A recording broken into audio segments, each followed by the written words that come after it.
Finally পার্সেলগুলো ডান আলহামদুলিল্লাহ। আর এখন 3:30 বাজে, সকাল 9টায় শুরু করেছি, নন স্টপ কাজ করেছি এবং গতকালকে গাছ তোলা শুরু করছি হচ্ছে বিকাল 4টার দিকে মনে হয়, আর রাত 1টা পর্যন্ত। তার মধ্যে শুধু খাওয়া দাওয়া করছি আর আধা ঘন্টার মতো মনে হয় রেস্ট নিয়েছিলাম।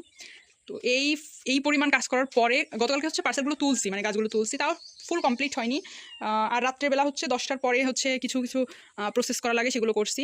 তো সবার ভিডিও করা পসিবল হয়নি, একটু ছোটো ছোটো ক্লিপ দেখিয়ে দিই সবার, মানে আর কি পার্সেলের। এটা হচ্ছে কাজী মাহমুদুর রহমান আর এটা হচ্ছে হুমায়রা আপু। এই দুইটা পার্সেল এত পরিমাণ ভারী হয়ে গেছে, প্রচুর ভারী হয়ে গেছে। আর এরপর এটা হচ্ছে বাপ্পি লেহেরি ভাই, এটা হচ্ছে অথই, আমি কিন্তু নাম ভুল পড়তে পারি, বুঝে নিয়েন, যা লেখা আছে তাই। এটা আমার হরহামেশাই অভ্যাস। আদ্রিতা আজম, লুৎফুন নাহার, তুরাবি, শামিনা।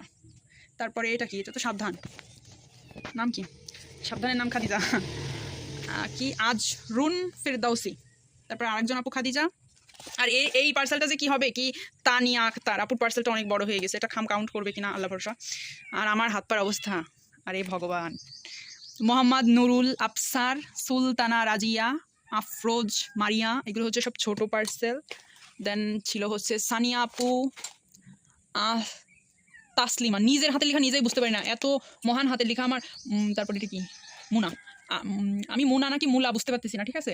আর আমাকে আমাকে আপনারা বলেন যে হচ্ছে আপু গাছের নাম লিখে দিয়েন।